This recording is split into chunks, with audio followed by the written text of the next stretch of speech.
उत्तर दिनाजपुरे चोपड़ार घटनाय सड़क बीजेपी सर्वभारतीय सभापति जेपी नाड्डा एक्स हैंडेले এই ঘটনার তীব্র নিন্দা করলেন তিনি। পশ্চিমবঙ্গ মহিলাদের জন্য একেবারে নিরাপদ নয় বলে দাবি কেন্দ্রীয় স্বাস্থ্যমন্ত্রী জেপি নাড্ডার।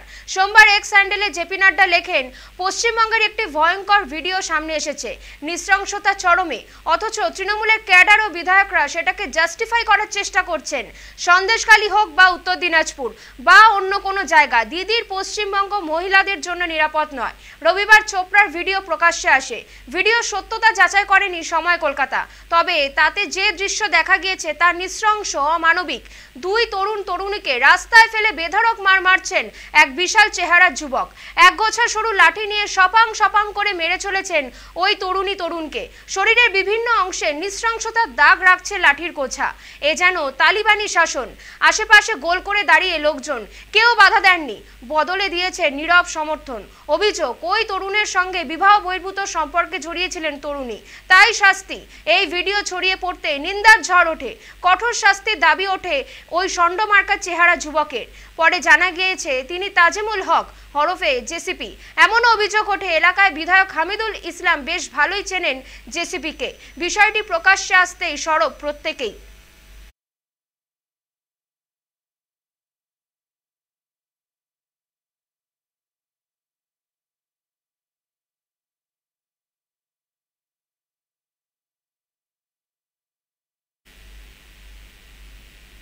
বারবার এই ধরনের ঘটনা প্রমাণ করছে রাজ্যের প্রশাসনের ওপর মানুষের বিশ্বাস নেই। তৃণমূলের বেশ কিছু মানুষ রয়েছে যারা মনে করে ভারতবর্ষের মধ্যে আলাদা দেশ রয়েছে। চোপড়ার ঘটনায় রাজ্যের শাসক দলকে তোপ দাগলেন বিজেপির রাজ্য সভাপতি। দেখুন, বারবার এই ধরনের ঘটনা প্রমাণ করছে রাজ্য প্রশাসনের উপরে মানুষের কোনো বিশ্বাস নেই। মধ্যযুগীয় ব্যবস্থা এবং কালকে ওখানকার বিধায়ক যে স্টেটমেন্ট দিয়েছে, সেই স্টেটমেন্ট এই মানসিকতাকে পুষ্টি করছে যে তৃণমূল কংগ্রেসের কিছু সেকশন আছে যারা মনে করে ভারতবর্ষের মধ্যে একটা আলাদা দেশ আছে এবং সেখানে তাদের সেই নিয়ম নীতি চলবে। এটা চলতে পারে না। ভারতবর্ষের সংবিধান আছে, সেই সংবিধান অনুসারে দেশ চলবে। গ্রেপ্তার করে কি হবে? হামিদুলের কাছের লোক, হামিদুল ইনডাইরেক্টলি তাকে সাপোর্ট করছে, হামিদুলকে গ্রেপ্তার করা হয়েছে।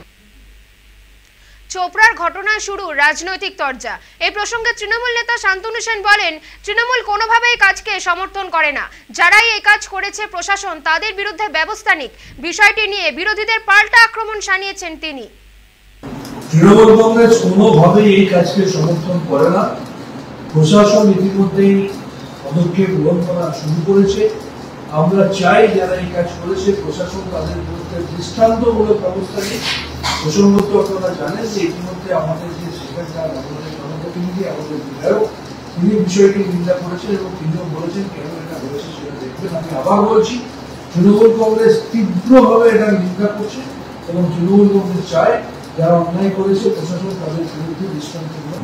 দেখুন, বিজেপি বা সিপিএম যদি এই ধরনের কাজের সমালোচনা করে তাহলে হাসি পায়। কারণ যে বামফ্রন্টে 34 বছরে অহরহ এই ধরনের গ্রামে পঞ্চায়েতে সালিশি সভা করত এবং সেখানে প্রকাশ্যে মানুষকে মারধর করা হতো, যে বামফ্রন্ট বিজন সেতুতে দিনের আলোয় 16 জন আনন্দমল্লিকে পুড়িয়ে মেরেছিল, যে বামফ্রন্ট আমলে গণহত্যা থেকে শুরু করে সুশান্ত ঘোষের বাড়িতে নিচে এখনো মাটি খুঁজলে বোধ হয় নরকঙ্কালের অবশিষ্ট পাওয়া যাবে, তাদের মুখে এই সমালোচনা শোভা পায় না। এবং যে বিজেপি শাসিত উত্তরপ্রদেশ বা গুজরাট বা বিজেপির বন্ধু রাজ্য বিহারে এবং মধ্যপ্রদেশে এখনো এই ধরনের ঘটনা ঘটে বা রাজস্থানে এই ধরনের ঘটনা ঘটে, সেখানে কোনোদিন বিজেপির কোন নেতাকে এই ঘটনার সমালোচনা করতে আমরা দেখিনি।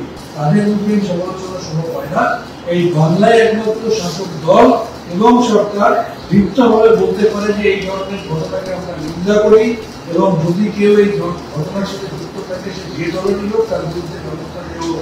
এটা মমতা ব্যানার্জি তৃণমূল কংগ্রেস বলতে পারে বা 34 বছর